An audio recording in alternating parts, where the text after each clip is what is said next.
Hello, testing.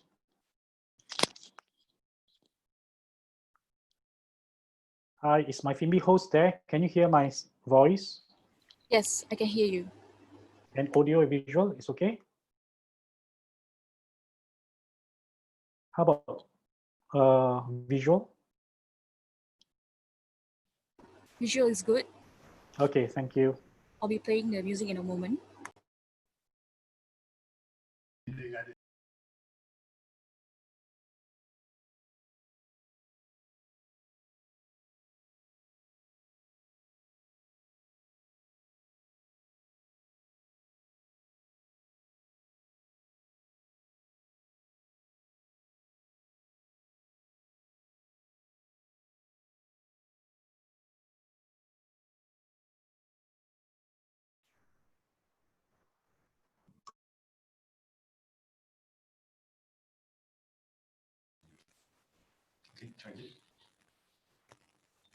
Hello. I had a terrible mess. You don't have someone excited to tell them. KSI cannot clap for you.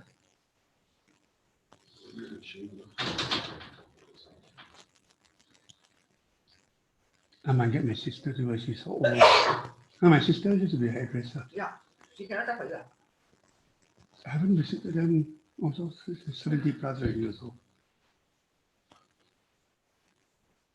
So who are you?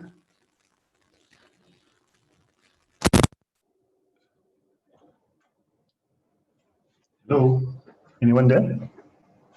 Hi, Tan Sri. Hi, my friend. How are you? Good to see you after a few weeks since before Hari Raya, right?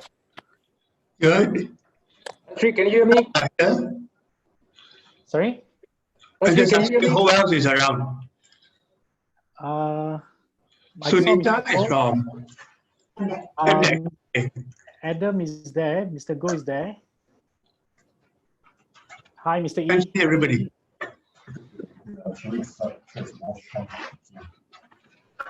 Ping Wei, you're here, is it? Yes, can you hear me? Yes, yes. How are you? Everything okay? Good. Can you Very hear me? good, very good. Can you see me? Looking well and good. Yeah, good. Started golf again?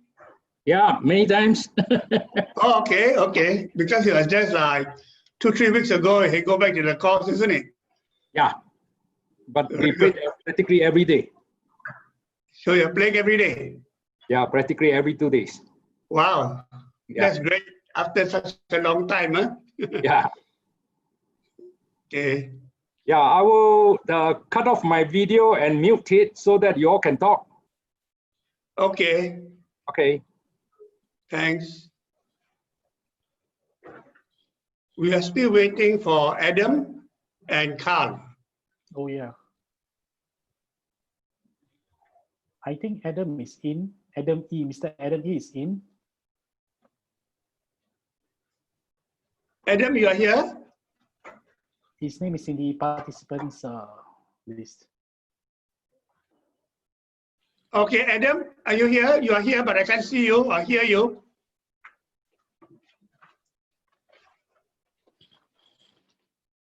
Adam, I think you're on mute. Can you unmute yourself?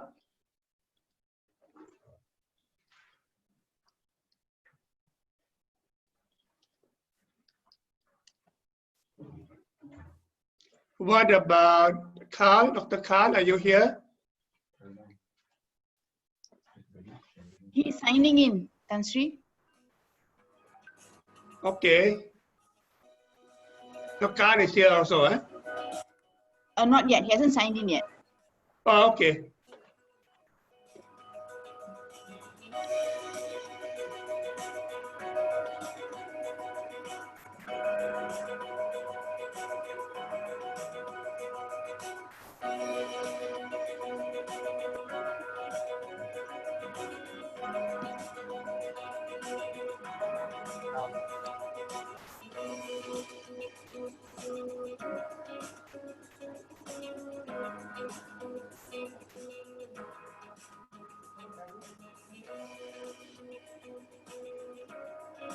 So we are okay to have, say, 10, 12 minutes presentation, and then we do some discussion.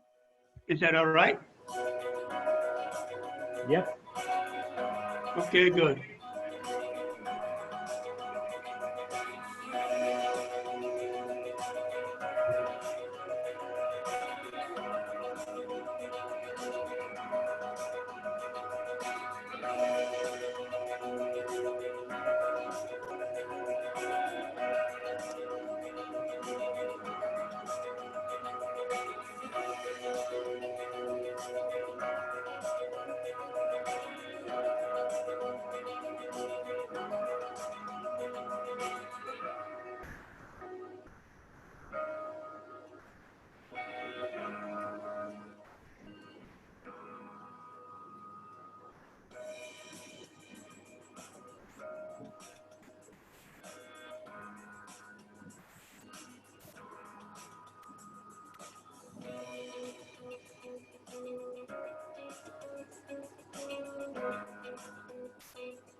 Hi, gentlemen. I think we have 2 more minutes. We should be starting shortly. I hope you are all okay and ready.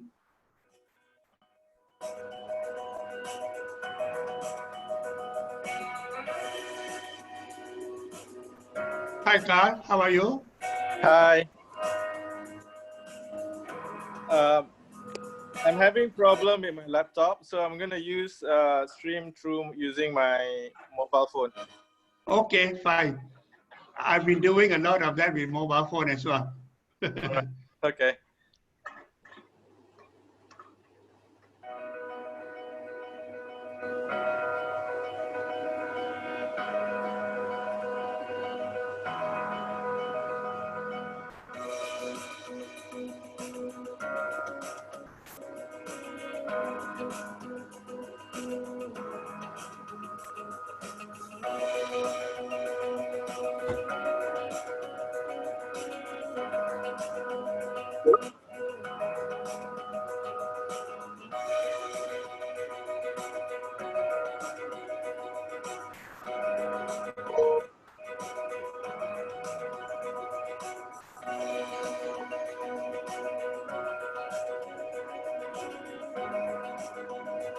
Okay, I think we can start. Good afternoon to all of you. Welcome to our webinar on artificial intelligence and the digital economy.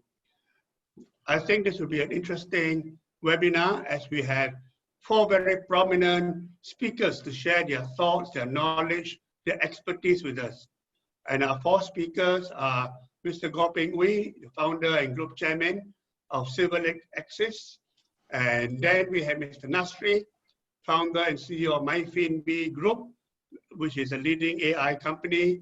We're delighted to also have Adam Yee, President and CEO of Siemens Malaysia, and Dr. Carl Ng, a director of the Malaysian Digital Economy Corporation, MDEC, to share their thoughts with us. I think we have seen during the MCO period the tremendous growth in online business, in online education, as well as in many other Zoom meetings that have been conducted virtually, almost all over the world. And I think this leads us to think that the digital economy is the way forward for Malaysia and for the world as well. So today's webinar will help us to identify and think how artificial intelligence can further accelerate the growth of the digital economy, and how we can use artificial intelligence to also help shape futures thinking for Malaysian and global leaders. And I think that's something that is quite important and quite essential to dwell upon, the need for futures thinking to develop future scenarios for your own corporations and for the country as well. So we have the 4 distinguished speakers with us. Each of them will share their thoughts with us for 10 to 12 minutes, and perhaps we can have some interactive discussion after that. I would like to invite first Mr. Nasri to make his remarks, followed by Mr. Goh Peng Wee, Adam Yee, and Dr. Carl Ng. So Nasri, over to you. Can you set the scene perhaps? Thank you so much, Tan Sri. It's always been a pleasure working with KSI on very, very important topics like this that affects nations, economies, and industries. I'm also very privileged to be with distinguished panelists, Mr. Goh, Dr. Carl, as well as Mr. Simon E. Mr. Adam E, sorry. And I would like to bring attention to the topic that I'll be covering today, which is very much centered on one of the most important component of a digital economy, which is the SME side. So I understand that organizations such as Silver Lake and Siemens would have dealt with very, very large organizations and in turn support the SMEs one way or another. But as far as our side is concerned, we feel that SMEs is a driving force of every nation building. And we would like to spend time on covering more on what AI could basically drive SMEs to bring themselves closer towards strengthening the digital economy and nation building.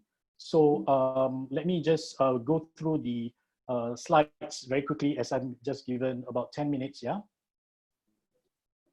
So 4 parts will be covered today.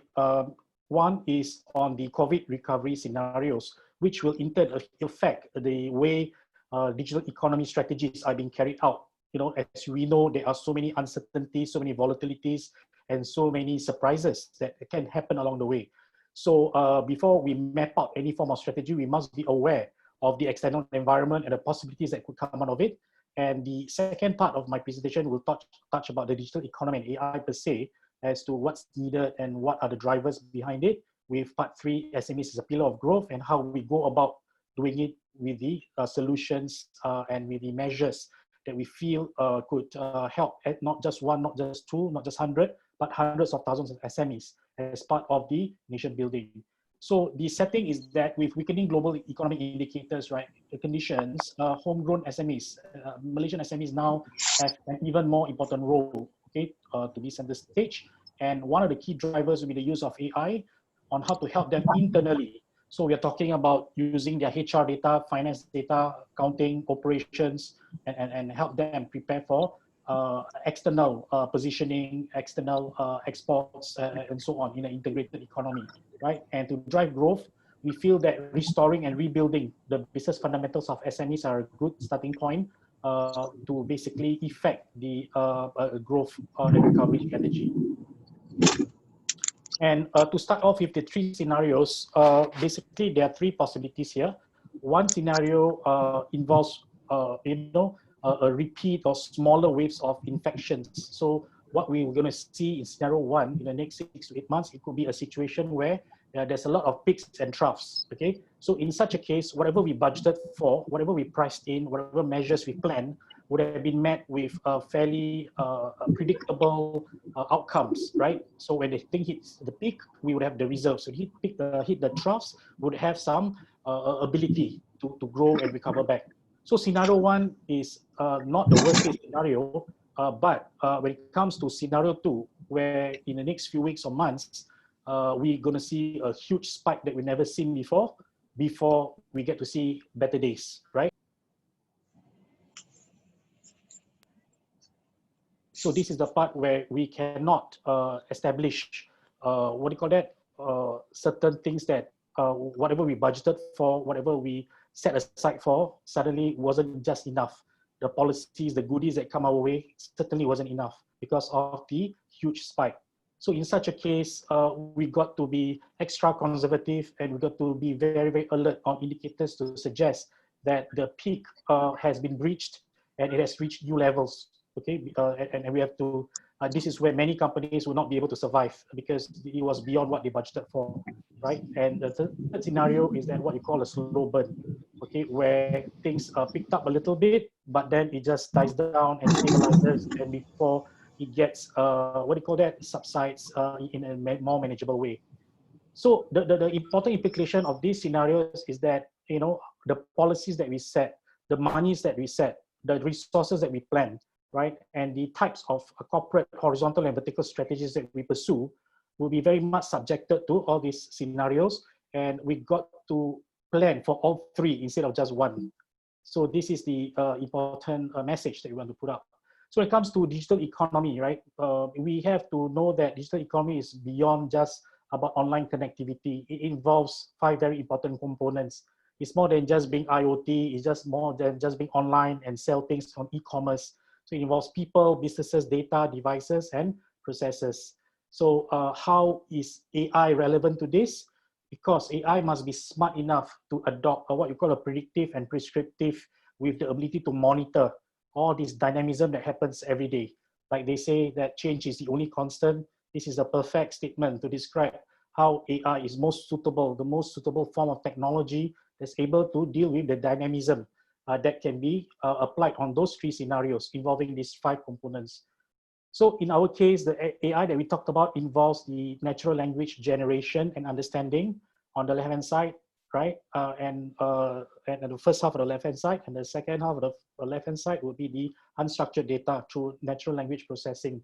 So when we analyze quantitative and qualitative data, with all those 5 circles and those 3 scenarios, we will be able to go through, there's a little typo there, but L1 to L5, okay, from descriptive, diagnostic, predictive, prescriptive, and automated monitoring of all the dynamics. Because whatever we profile today may not be relevant 3 months down the road or even 3 weeks down the road, okay, because scenarios are very, very volatile right now. So an important part of AI is to make them solve complex problem, not to automate transaction, but to ingest and digest very, very voluminous and very complex data involving millions of scenarios and variables. And SME being an important pillar of economic expansion for ASEAN countries because of the fact that 99% of their business establishments are actually them. Okay, SMEs form almost all of the business establishments in ASEAN itself and employ more than 90% and 60% of GDP in most ASEAN countries. So we did a study involving more than 800 SMEs since 2018 before COVID that then extrapolates into the future. And this was before the knowledge of COVID happening, okay? And what we discovered or what we found was that the smaller SMEs that have turnover of 1 million ringgit per annum, right, are most vulnerable. They are already having equity erosion, asset shrinkages, and losing of market share to their peers that are above 1 to 5 million and those 5 million and above revenue. Okay, and number 2 is that the most vulnerable sectors at that time was actually environmental, chemical engineering, services company, logistics and trading. And this was before COVID, right? And now then we did a stress test at that time that in the event that sales actually declined by 2.5%, just a minor decline of 2.5%, and if costs increase by 5% or 7 or 10%, they are in negative zone. And all these are the vulnerability at that time that SMEs were already facing. And you can see that the first 550,000 SMEs in Malaysia are already in the red zone, okay, based on our dealings with agencies and discussions with the policymakers during COVID times. So there are concerted efforts to help this batch of SMEs in a huge volume to address this vulnerability. So at that time, we really identify where are the weaknesses, and you can expect the weaknesses are still the same: fragile balance sheet, muted sales growth, cost of operations on the rise, all right, and productivity are declining. These are already happened in 2018, and we mapped out the future in 2020, 21. These areas that are the areas that are listed on the slide shows what they need to address.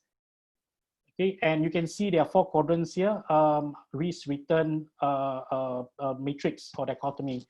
So vertical talks about the business returns or how well they perform. Quadrant A talks about high risk, high return. Quadrant B talks about high returns, low risk, right? So from here, these are the existing portfolio of SMEs that we did a study on, but most of them are not in quadrant B. Most of them are in the high risk, high returns, and some of them are in the average return, medium risk, and a few of them are in the low returns, high risk. So because of COVID, based on what we analyzed, right, they are far from being quadrant B. They were heading towards quadrant B, but now they are pushed to quadrant D, right, which is the low returns, high risk.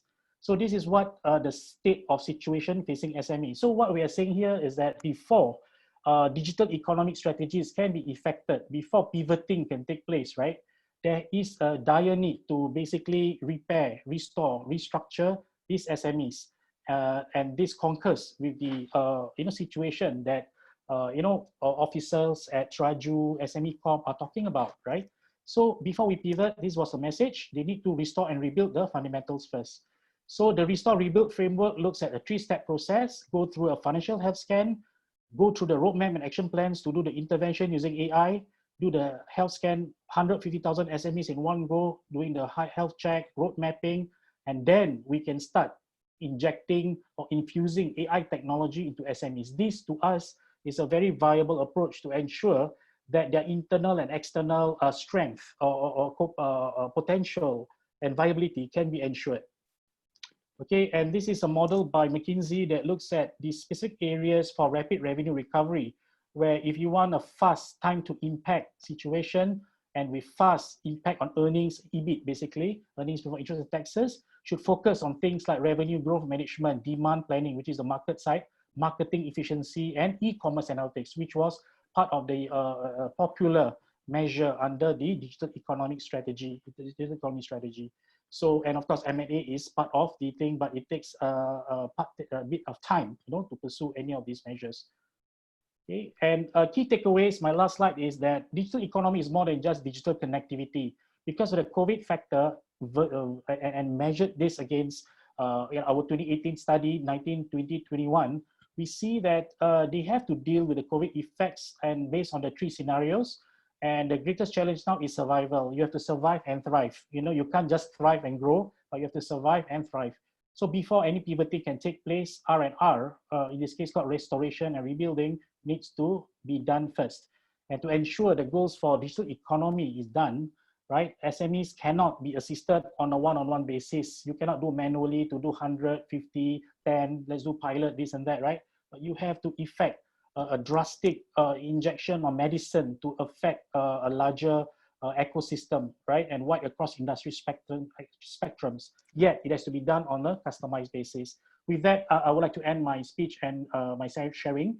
And I'm sure my fellow panelists, they have much more to share and value add to this discussion on a broader basis. Thank you very much, Nasri.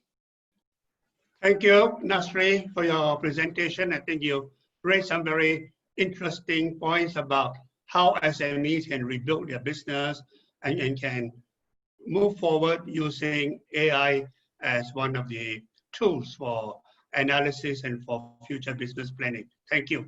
Nasri is from Singapore, and hope everything is now okay in Singapore. We are back. We are open up now with Singapore. Slowly, right. Gradual. Yeah. Okay, may I now invite our next speaker, Mr. Goh Ping Wei, whom everybody knows. I don't think Mr. Goh needs any introduction.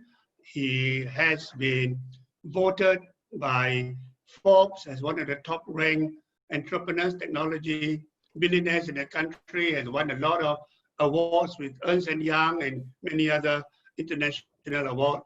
And Mr. Goh is an expert on finance and technology. So over to you, Mr. Goh Ping Wei.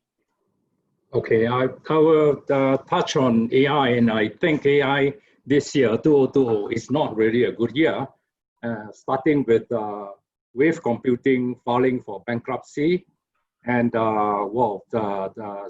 SenseTime and McVie couldn't make a debut in Hong Kong Stock Exchange. And AI is really a long story that started even before me. While I was in IBM in 1980, even when I was in university, it's already about AI. And AI was coined by this person called John McCarthy in around 1958. But long before that, we are talking about Turing tests, and church Lambda calculi. And so AI is actually a long journey, and it has gone through 3 waves. The first wave during the time of McCarthy, and then the second wave, people call it expert system. Then moving to this third wave, which is actually deep learning, the wide learning, whatever learning, and multidimensional neural net, and so on and so forth. Now, so it is actually a very confusing story, and it is really something that very interesting to talk about, because nobody has a definition of what is artificial intelligence. And now coming to the current status, actually I'm not going to cover current status. I would recommend 2 papers which I think it is worth reading, which is basically Deloitte's Insights, Tech Trend 2020. Now, it has a very good coverage of artificial intelligence and the various types of artificial intelligence, but it is very interesting. You can actually say that Deloitte's paper on artificial intelligence is very much from Western point of view. Now, there is another paper, unfortunately, is written in Chinese by Jess Ye, and the author is actually Xiao Jing. And I think it's very interesting Eastern point of view. And basically, it does not talk about technology, but it talks about the current situation of artificial intelligence. Now, and it actually used China as a background on what type of investments are there in China. And 76% of the money are being spent on application. So another way of looking at AI, if you combine these two papers, and if you combine and you look at it from totality point of view, you actually can say AI has a foundation layer. Now, this is what the Americans like, and they are very strong in the foundation layer. Now, foundation layer is basically computing, sensing, data aggregating, and networking, and so on and so forth. Now, these are the foundation layer. Now, but the so-called AI proper, these are the methodological layer, which is actually where people talk about. When we talk about AI, actually we are mostly talking about the methodologies rather than the foundation layer or the application. Now, the third layer, of course, is the application layer. Now, which is what Xiaojing was trying to focus on. So if you combine these two papers, it is quite an interesting read. It gives you quite a good perspective of what is going on around the world and what are people doing, what are the what kind of money are raised, and what are the likelihood going forward in these three areas. Now, I want to add one more area into AI, because finally all AIs are mathematics. Without mathematics, actually there is no AI. Now, what is unfortunate that people don't like mathematics, but what is AI all about in mathematics? It is about solutioning. Now, actually, when we talk about solutioning, we actually, in mathematics, we have various types of solutioning. And of course, the so-called virtual physical interchange is basically the famous Fourier transform. Now, in fact, a lot of sensing, a lot of methodology on the physical and virtual layer, actually, most of them are actually modified Fourier transform. They may give you all kinds of names, but actually all of them are actually Fourier transform. Right? And that is a very important mathematics. Even I use it in 1978 in modeling chips.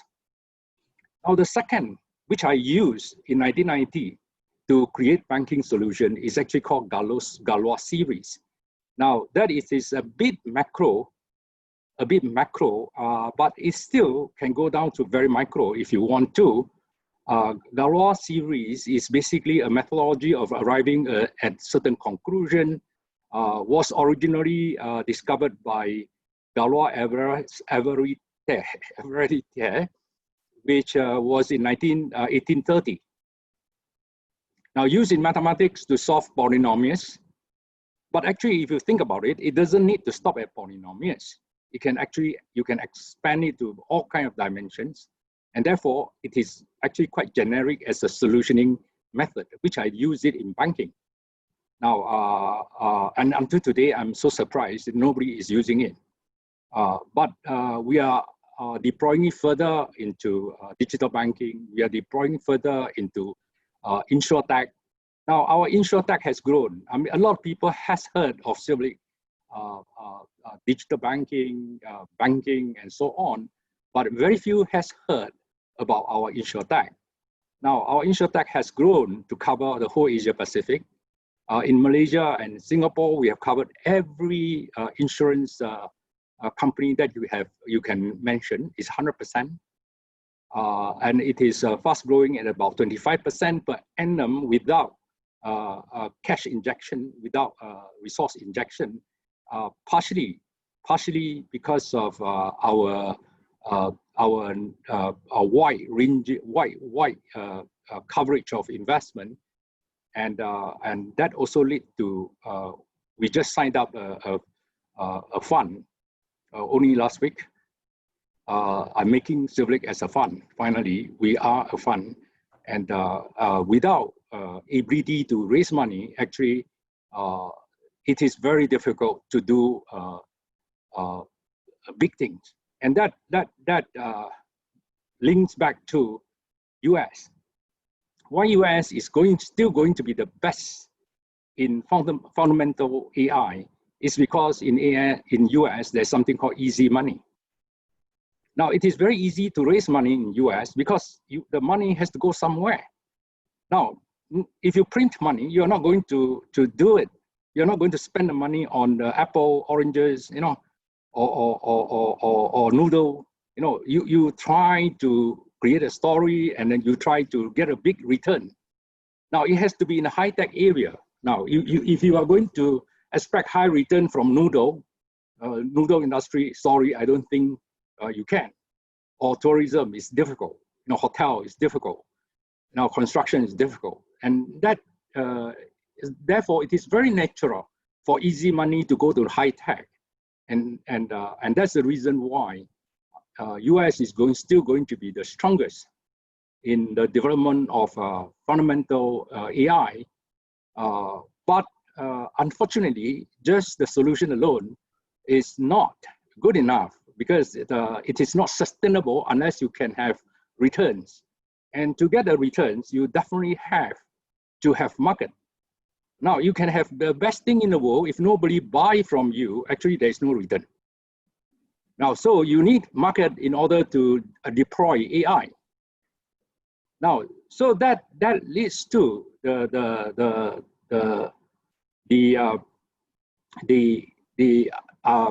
the simplification of this model that I want to introduce. That actually starts from mathematics, and then it goes on to the physical and the virtual layer, where you transfer physical and virtual layer so that they can interact, so that you can have driverless car, so that you can hence have sensings in factories, and so on and so forth. Now and then you move on to of course, the methodology, because most of them are actually based on network. Now it's just a different type of network. You know, there are so many ways that you can structure a network. So you call it different names just because the methodology is different. Now, and that is what we call AI most of the time. So this is the third layer. And finally, the layer that finally has to give you the return is the application layer.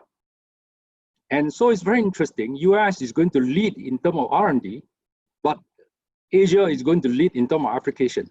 And that is going to be very interesting because now with the trade war and with all kinds of wars, don't know what war, but whatever it is, well, it looks like we have to work together. It's actually not possible for US just keep on coming out with technology and sell to nobody. And if US is not careful, China is going to build the technology themselves. So in fact, it is wrong to stop selling technology to China, but it is painful to sell to China because China learned very fast, and I understand the paradox. Now,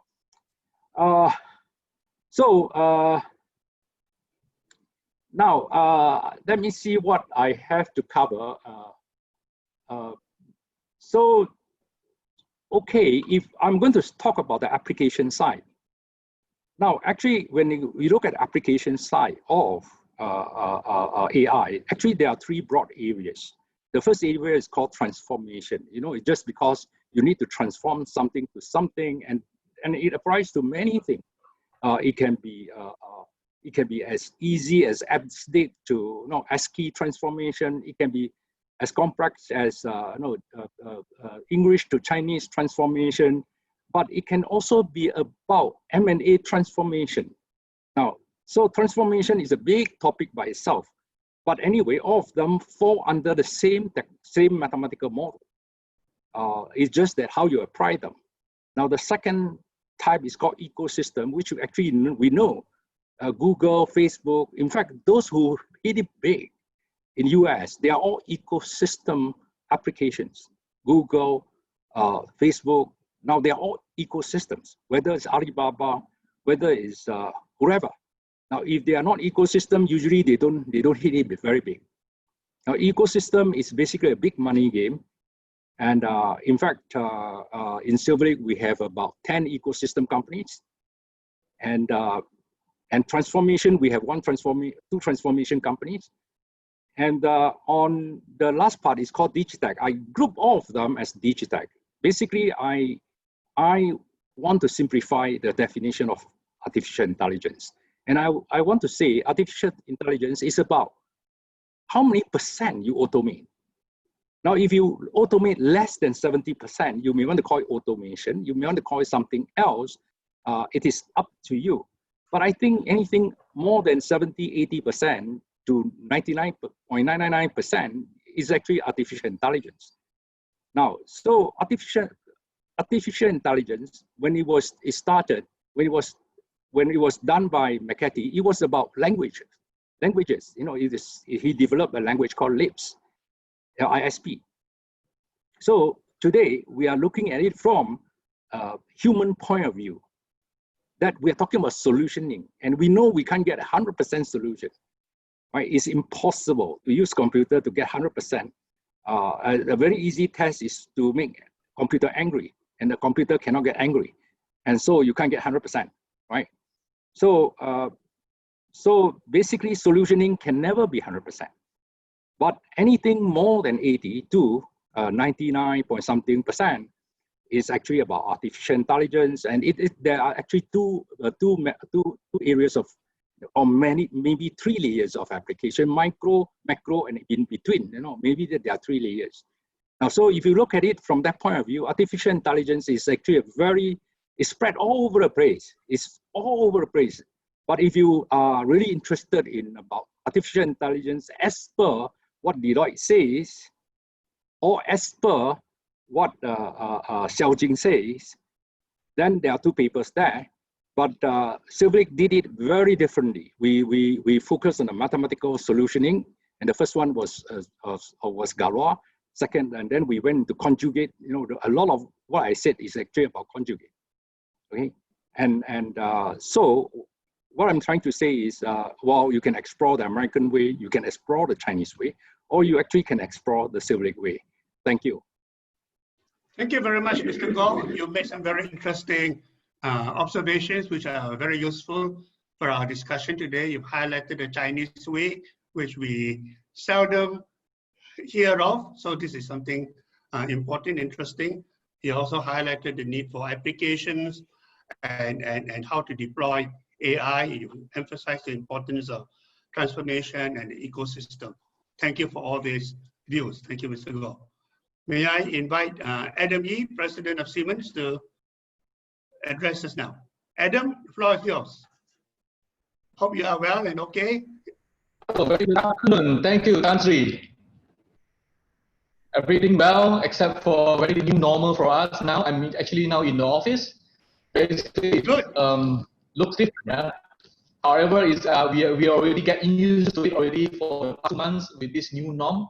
And at the moment, our operations, we are considered 50% of the capacity of our resources is back to the office, and we are operating to support industry and also trying to help out with business and see how we can contribute and also support the rest of the business who actually, at the moment, we see some of the businesses actually struggling.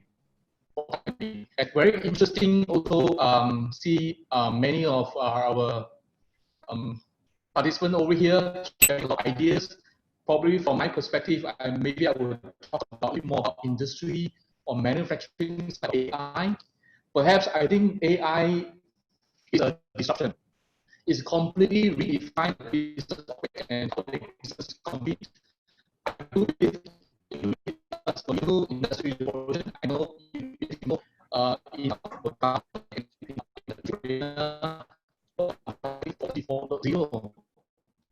we are still in the beginning stage. This technology is going to be still, I think, just now mentioned. Husband just now is talking about the is spilling across all the businesses, every industry, and every sectors. If I want to, let's say, relate this, it's ultimately similar like electricity. It's actually applied to every single industry and also businesses for artificial intelligence. So perhaps perhaps look into the digitalization topics here. Digitalization actually changed everything. It changed our way of how we communicate. Yeah, and the communication on virtual communication meeting we have now is helping us to still keep in touch. It's changing the way how we buy things now, via the e-commerce, and also changing the way how we listen to the music by streaming, and all this is also changing on how we're doing the business. So I think it's actually for us it's important, especially for the small and medium enterprise, as all the MNC companies as well. They have to start think about how to build a roadmap of the digital transformation. With this digital transformation, in fact, the backbone of the digital transformation is actually the artificial intelligence. So in Siemens, I think for we are actually our Siemens Enterprise Digital Suite, the software suite, actually to help our customer to embrace the adoption for Industry 4.0, embrace the technology. Can you hear me? Yes. If you could get closer to your microphone or something, the voice is not too clear. Can you hear me now? Yeah, that's better now, I think. Okay, sorry. I think just now I also struggle with the network. Yeah. So about the digital transformation, and the digital transformation is come with a lot of the backbone of the artificial intelligence.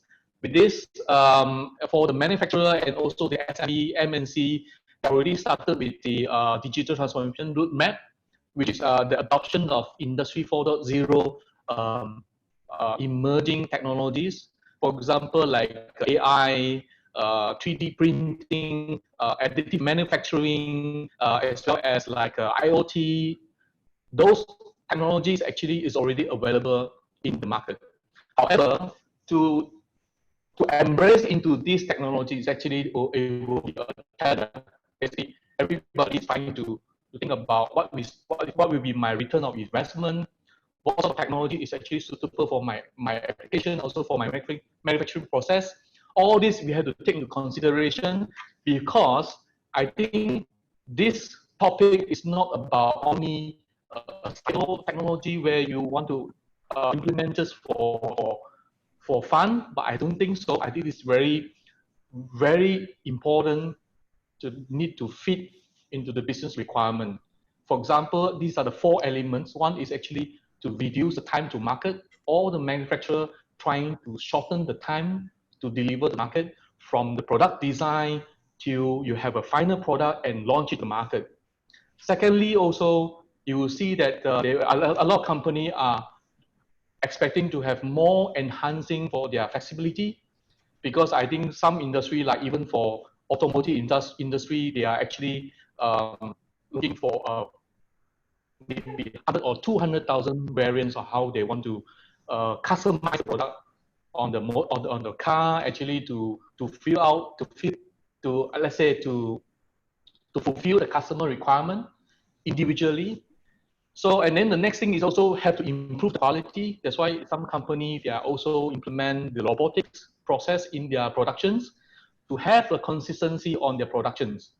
And last but not least, also to increase the efficiency and also the productivity.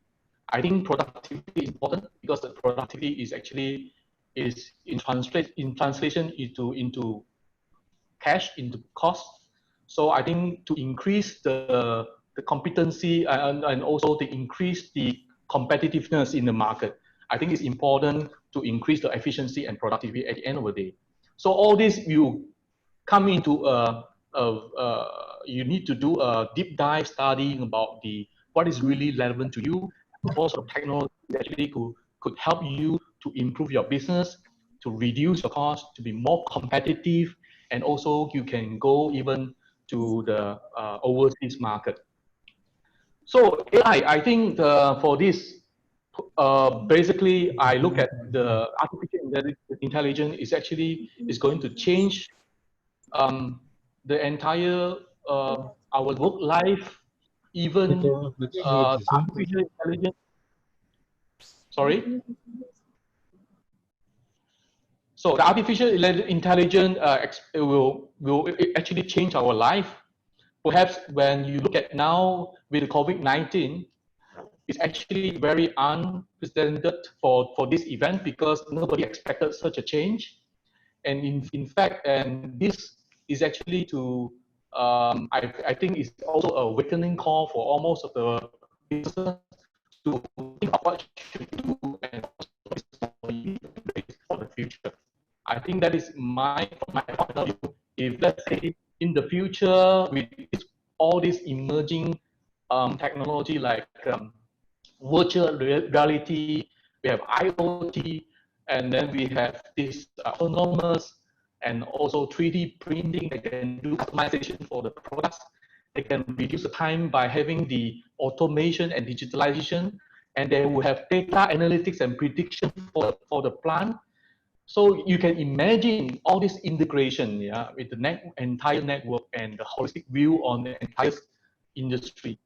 Sooner or later, I think we probably need to work from home will be the future. Yeah? We need to have a workplace, for example, or you have a minimum requirement for the resources to be in the plant. Then, as long as you are connected into the internet, you are able to connect with people. You can connect with your home workplace.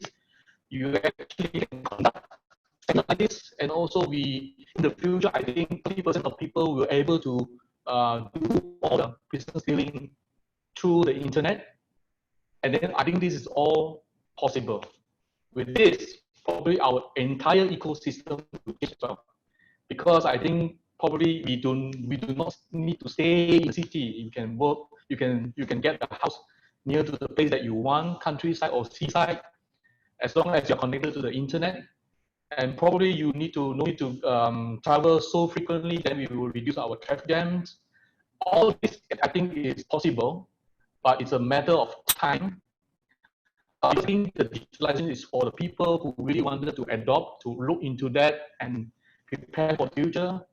The risk is for people who do not want to go into it. That will be a risk because the technology is moving on and keep changing our life. The disruption is going on, and I believe with this, we need to really look into that, and we have to take this opportunity. I would say there is an opportunity. It's a crisis now with COVID-19, but it's also an opportunity for you to think about what you should do and what sort of strategy you want to go with in your company.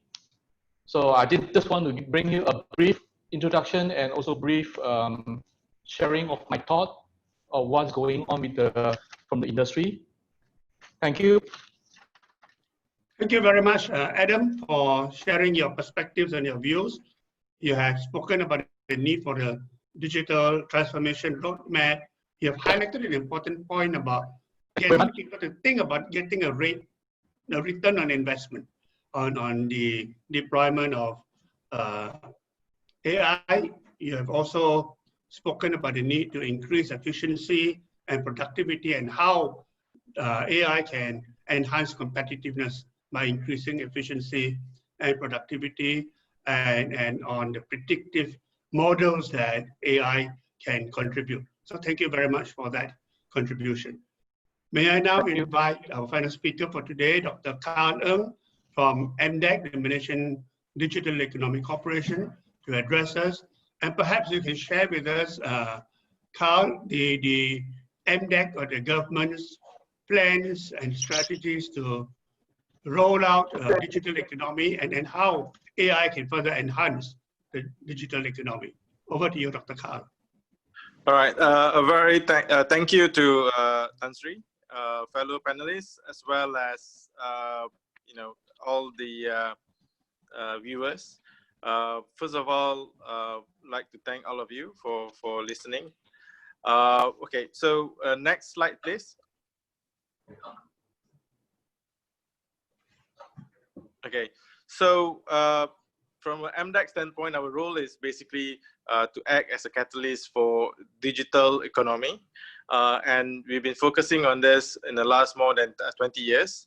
And when we talk about digital economy, our position is for Malaysia to be the heart of digital ASEAN, and we actually look at 3 different perspectives. Number one is actually, how do you get more Malaysians to be digitally skilled? Basically upscaling the current Malaysian, so they're able to use these skills to then drive higher productivity, as well as getting new source of income. And this is particularly important. I think this COVID situation, forced a lot of people to go online, right? Those who in companies actually uses virtual meeting sort of tools. Companies are starting to sell things online, and this is actually forced a lot of people to be digitally skilled, right? And this accelerates this further. Second thing that we look at is actually digitally powered business. How do we get more businesses to be digitally savvy, and then also to use digital to grow their businesses and also to be more competitive, right? The last is actually looking at digital investments, right? So how do we get more people, organizations to invest in digital infrastructure, in developing productive use of digital solutions, and also to look at test beds and things like that, right? So this is actually what we actually look at. The next slide, please. Next slide, all right. So I described to you, what do you mean by all of this, right? This is 3 different areas. Next, please.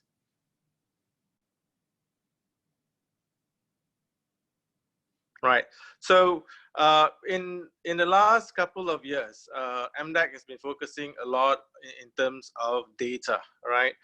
We actually have national target when it comes to data professionals. We're looking at 20,000, and over the years, through research, surveys, benchmark, a lot of these companies are starting to look into having analytics or data-driven to be part and parcel of their businesses. Companies are allocating budgets. Some of them have set up a specific analytics unit within their organizations. Right. So moving forward, especially for next year and onwards, some of these organizations are starting to use this AI in a more productive data in a more productive way. Some of them are starting to go into AI, and a lot of companies are starting to use data. Right, but the challenge is actually to get this data, right? To get data and getting people to share data with them, so that they're able to generate better insights. And also, how do we make sure that this data can be of certain value moving forward? Next slide. Right, so we look at this, how to then drive the use of data in analytics, in AI, and things like that, right? So we look at this from 4 different perspectives. Number one is how do you drive and advocate things around data sharing, looking at policy around this. Second thing is actually how do you drive community to adopt data driven decision and also AI solutions. Number 3 is actually the talent perspective, and number 4 is actually how do you get organizations to start adopting data driven solutions. Right, next. Okay, so one of the critical problems when we talk to organizations about the need to look at data analytics and to look at AI. A lot of them faces problems, especially trying to get data from different organizations, right? And this is quite pertinent in areas like in government or in certain specific sectors. And mainly the reason why is basically people not willing to, people unable to, and also not permitted because of certain policy. On this aspect, we are actually looking at a national data sharing policy right now. It's actually driven by the Multimedia Communication Ministry to look at a policy to make sure that everyone share the data where possible. Next. and also and part and parcel efforts in order for people to create solutions around analytics and AI. We also have different initiatives. One of it is actually a data challenge that we work together with Toyota Mobility Foundation, where we actually get companies to provide data, and then get anyone, startups, business owners, etc., to come up with solutions based on the data. This could be analytics or AI sort of solutions and things like that. And for this challenge, we actually offer up to 1.5 million US dollars in terms of prizes, and majority of this is actually funded by Toyota Mobility Foundation. Next. Right, so we also work with different community partners. For example, School of AI, and these are just some of the names here. What we do is we actually organize different knowledge sharing sessions, workshops, seminars to upskill and also create awareness of the potential of AI. Next. In terms of talent development, we have been focusing a lot in terms of driving, the creation and development of data professionals. So far, we have created 14,000 data professionals, and more than 23 universities are actually offering data analytics courses. And a lot of them right now are starting to look into machine learning and focusing and moving towards AI. Next. These are just examples, names of universities, both from the undergraduate as well as from the postgraduate sort of level. We also have different training partners that actually offers data analytics, AI related courses as well. Next. Right, and something which is actually very important is actually to drive adoption. I think one of the issues, companies, why they're not adopting new technologies such as AI is because, there's lack of awareness between, the decision makers, the C-levels, the directors. We actually have two different programs to address this. One is actually the data-driven enterprise program, where we actually work together with association, NGOs and professional bodies to drive the awareness and also the understanding of how to deploy this. And we actually have different services such as workshop, expert advisory services, talent training programs, and use cases. At the same time, we also work with the solution providers to really help them to match with the potential clients and also to help them in a talent requirement. Next. These are just examples of the programs that we have done last year, we actually work with different organizations such as the Rubber Glove Association. We work with the Security Industry Development Corporation and IDC to educate different organizations to the importance of data-driven. Next. Right, and these are just a list of our data technology partners. So these are actually partners that actually work together with us to offer solutions to the industry as well as different organizations. Next. Right, important thing is when the COVID-19 started, we actually have initiative called Digital versus COVID, where we get together different solutions and that able to address the needs of the industry as well as general public, right? So if you look at this, general public requires different solutions, simplified, secure digital solutions, and education and whatnot. And we actually work together with the solution providers to come up with a campaign to provide this to the general public. One example is Let's Learn Digital initiative, where we work together with Coursera to offer free online courses to Malaysians, unemployed Malaysians who wants to upskill during this time, right? The other things are on the businesses, where we work together with them to list down special offers, free solutions that the businesses can actually try out. And we list this down in this particular website. So you're free to look into this. Next. Right, so this is just on the solution providers and whatnot. You can actually help.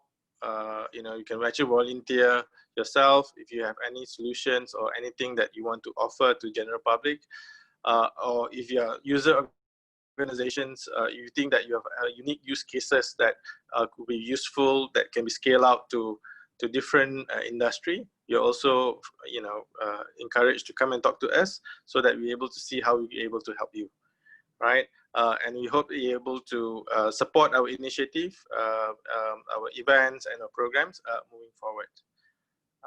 With that, thank you. That's all I have, Tan Sri.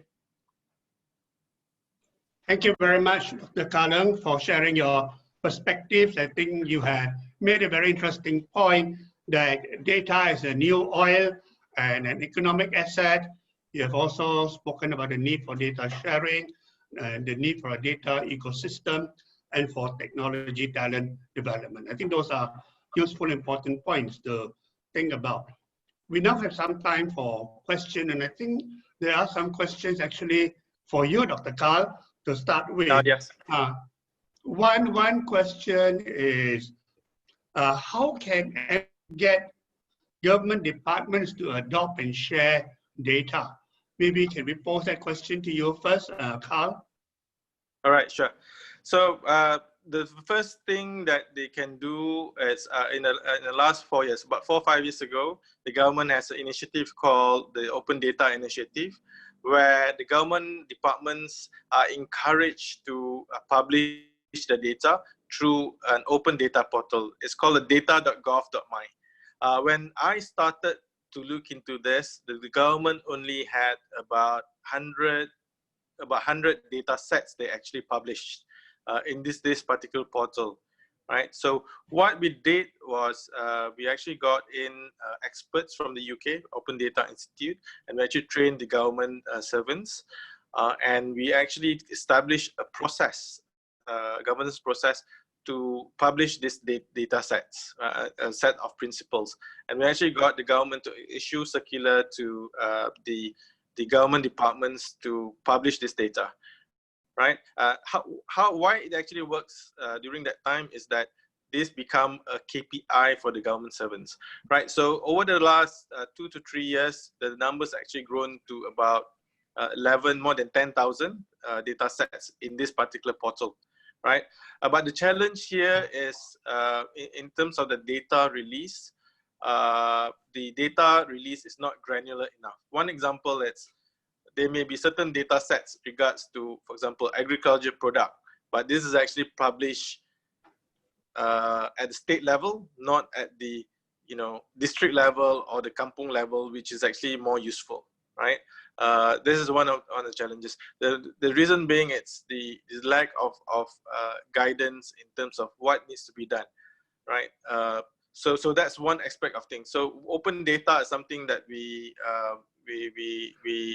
government is looking at and also trying to improve upon, trying to get more data available.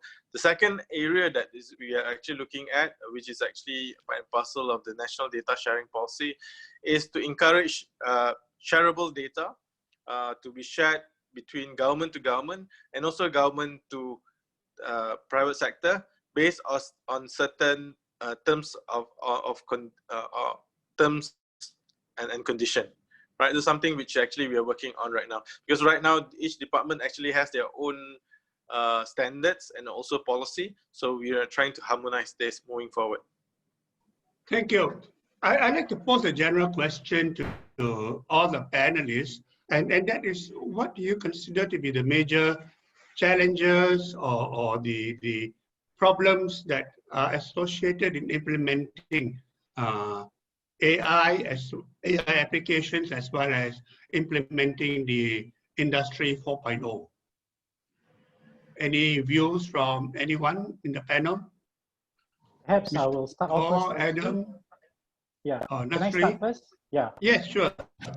Yeah, I think that there are 4 types of hurdles that typically every country or policymaker, and to this on the basis that we've worked with more than 20 over government agencies all over the world, we're able to see a common pattern, including Singapore, right? So the 4 categories of hurdles would be at the strategic level, right? In terms of how silo or what's the vision, right, of implementing certain programs, certain IR 4.0 measures. So for example, when you see a government agency does many initiatives, right, you will see 10 other agencies probably doing similar or something overlap. So strategically, the whole plot needs to be consistent, and it's easier said than done, I know. But this is a challenge that has to be leveled out, at a bureaucracy, across agencies instead of in silos. So strategically, the visioning, the goal must be unified, right? And to do this, we must do the 20-80 rule, 80-20 rule, right? What will be the 20% that matters and impacts 80%? So in this case, in our belief that the SME side is certainly one area that needs a lot of help, and the way they need help will need to be done in stages, just like the coronavirus patient, right? Not all coronavirus patients can be treated the same way, even though the symptoms are the same, right?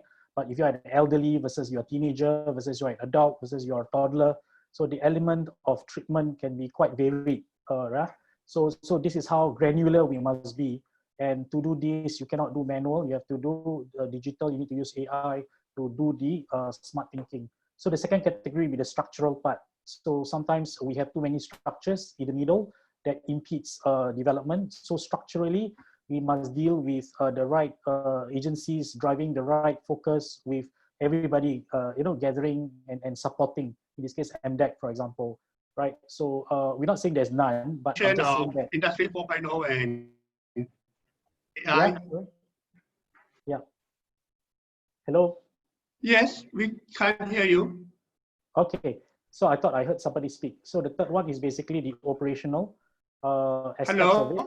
Who is? Yeah. Anasri, so okay, can you speak a bit louder? Yeah, sure. And the third category basically is the operational hurdles, right? So when you want to implement the activities, there will be challenges to it. I mentioned all these 3 challenges out of 4 first. The solution for all these basically is that you need to have an implementable blueprint that can be executed and accepted and harmonize all the things that Dr. Carl was mentioning. As long as harmonized, is aligned, the KPIs are all, the stars are in order, then you can implement it, especially when you implement something as big as IR 4.0. And of course, for us, we just specialize on one specific segment. That is the 99% of establishments in any ASEAN country would be the SME. So we want to help them in order to carry out the IR 4.0 more effectively. Thank you. That's all from my side. Thank you. Any other views from Adam or Mr. Goh? Okay, I will give some feedback on this. Actually, if you talk about AI, now one of the most important things about AI is called boundary, is closure. Now, if you expand any boundary, then whatever AI finally you cannot get it solved. For example, if you say Chinese, then it depends on what type of Chinese. You have Hokkien, you have Hakka. So you say I want to translate Chinese, and you expand the Chinese to Hakka, Hokkien, Cantonese. Then finally you cannot translate anything. Now, so it's very important to find the right boundary when you design AI. And this is actually, there are methods to look at that. And I won't dwell into it, but I just want to say there are methods to look into how you decide boundaries. Now, once the boundaries are decided, the second thing is called boundary management, because now solutions are not just about one boundary. It's usually cross boundaries. Like, for example, translation from Chinese to English. So actually, you are talking about 2 boundaries. You are talking about Chinese and English. Now, the boundary management is a very well-researched topic today by Google, and they call it that orchestration. So that is also a technological issue. Now, but whatever it is, in day-to-day, day to day, whether we use technology or we don't use technology, it is very important to define the boundary and define what are the boundary conditions, the interchanges, the management issues, all the issues about the boundary.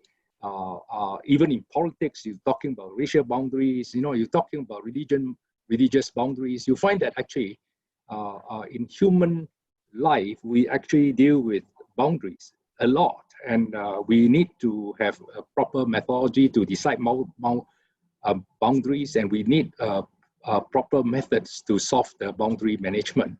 Now, it sounds complicated. The answer is yes, AI is complicated. Otherwise, it would not have taken human beings 60 over years and still struggling along. It can't be easy. So I won't recommend anyone to just jump into AI and say, okay, it is somebody teach me one lesson of AI and I'm going to jump into it. Now, this is the last thing to do. AI is most likely the most complicated topic out of all the so-called industry 4.0. AI is most likely the ending topic.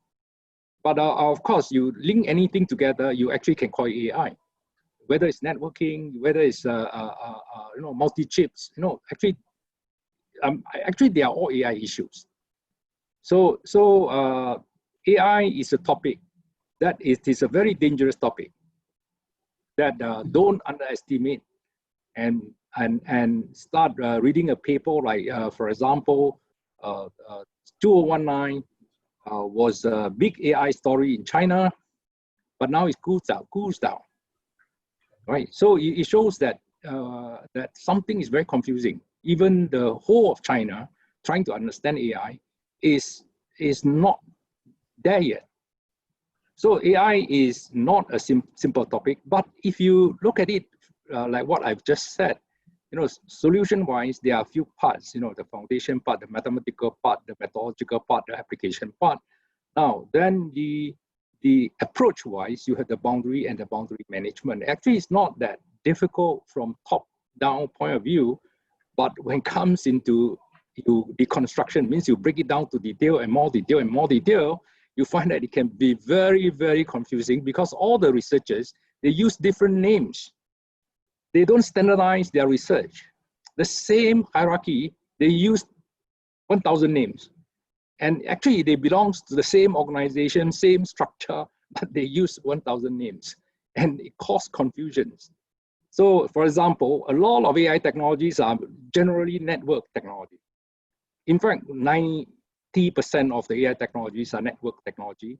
99% of the technology on sensing, on physical to virtual are basically Fourier transform. Yet, we come out with thousands and thousands of names. And this is the challenge of applying AI. And sometimes you need to step back and say, what are the fundamental issues? Means top down. Okay, step back is actually top down. And what are the fundamental issues? In implementation, usually it's the boundary and the boundary management. In deployment is actually the layer of technologies. There are 4 layers, and you must understand the technology before what you don't want is jump and mix the layers. And it's just like layer cakes. Once you mix the layers, they are not called layer cakes anymore. Okay. Thank you, Mr. Goh. Adam, do you have any views on this? Adam? Yes, I just share my view about the hurdles, because I think I'm coming from the industry, and I can share with you about what is the hurdles it's facing for most of the manufacturing company, SME. Basically, we have a issue here about the skill gap. Yeah, so a lot of company now, they are actually asking for new skill. Yeah, because what is the problem in the reality is actually there is two different skill of people. One is the people who is in the IT, which is primarily from the upper level, and also the people in the OT. Yeah, but these two skill set is actually not having the same person, and we really do not have a person who have the same expertise. So the emerging technology is actually bring new opportunity as well, also new skill. We call it a new job skills. which is more like, for example, I listed 5 of them. One is actually the network automation development for software and automation expert, application developer. This is the most wanted now in the market. IT security and governance is actually important for cybersecurity expert. So IT virtual, sales, marketing, evaluation, content editor, IT graphic designer is actually also one of the demand in the market for those people who have this kind of expertise. Data scientists, I think data scientists, everybody heard about it, really about the important to have a data scientist to do analytics, predictives, and all this skill is not a classical skill that is available from the past. And the last but not least, also, we need to have cloud services. I think cloud technology, we still need to optimize it. With this optimization, actually will help us in the future for AI as well as for Industry 4.0. So the other part is actually I'm looking at now is also, it's very important for the adoption for Industry 4 is actually, as I said just now again, it's important to know what you need for your businesses. How can you improve your productivity, efficiency, and time to market, quality, and sales, as well as the flexibility, how you manage your production line. I think it's important, all the assessment and technical assessment, we do also do readiness of assessment. We do manufacturing consulting design. Actually, we are one of the partners for MDEC on this DTL. We do assessment, the assessment from technical perspective, from the manufacturing and processes, we should start from the bottom. Yeah? That means we have to analyze to understand about what is your process and where you are, what are the status of your automation and also the embracement of your industry. Are you in the 2.0 or 3.0? All this transparency, we need to do a readiness assessment. And then you have to dive into the details, then you have to build up your own Industry 4 blueprint. And the blueprint from individual business, it can be different from any one of them because it's all depending on your needs, yeah, your critical pain point. So that is one thing. Once you have done the assessment, you have readiness of manufacturing design, consultancy, services, everything, you have done it. And there's a lot of companies doing this as well to helping the customer, helping the businesses to define their roadmap. Then from there, this is the most critical and hurdle. The decision making has to come from the top, yeah. That means the engagement to embrace, to really implement this blueprint, it has to be coming from the decision maker. And I find many times whenever we are approaching the customer, there's always a struggle whether how good they have done so far. Are we coming here to teach you what to do? In fact, this is also always a challenge that we are facing. Our objective is actually to help out the customer, to helping them how they can improve their technology, how they improve their processes, how they improve their productivities. But but we are not coming here to teach you what to do because we do not have the knowledge of what you are doing, perhaps, yeah. So we are actually helping you to see these are the skills and these are the technology that will help you to improve your business. And we need to get the engagement from the top because, as I said again, the people from the shop floor and the people from the IT, people from the procurement, they have all their own silos, cluster, yeah. And this is nothing wrong about it. This is a classical, traditional, all this while the business is running like this. But now if you want to implement something, for example, like you want to go for the manufacturing execution system with the cloud-based analytics prevention of your maintenance. And I think this is really, you need to have a holistic view, the overview about your whole entire processes. And that is actually help the business. And this is something that has to start from the entrepreneur, the decision maker. And last but not least, of course, we need to get, of course, this also important to get the government agency, the government to support this adoption of Industry 4.0 towards the future direction, because we need to compete, yeah, among our neighbors country, not only the neighbors country and the other of the country, like even from Far East and also for the Western country. In order for us to compete in this arena, I think it's important for us to start now. Okay, that's about all from my side. Thank you. Thank you very much, Adam. I have one last question that was actually raised by one of the participants, and this is mainly for Dr. Carl Ng. And that's a question on internet connectivity and speed, which seems to be a very important enabler for AI and IR 4.0. Can you, Dr. Carl, enlighten us on the plans for internet connectivity and increasing the speed of internet?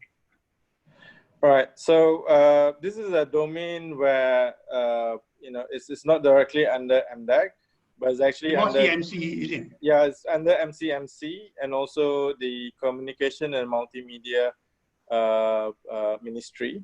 So rest assured that the MCMC, for example, is driving the National Fiberization Plan, and it's actually in their best interest to drive the need for better connectivity and also better speed moving forward. Because I think this COVID pandemic actually shows the need to really up our game when it comes to connectivity, right? And now that everyone is online, I think this is an area which is becoming more and more important. And I think the relevant government agencies and ministries are doing their part to make sure that all these issues are being addressed. When it comes to infrastructure, it requires some time to really roll out some of this, right? So I think they are doing their best to address the current needs right now.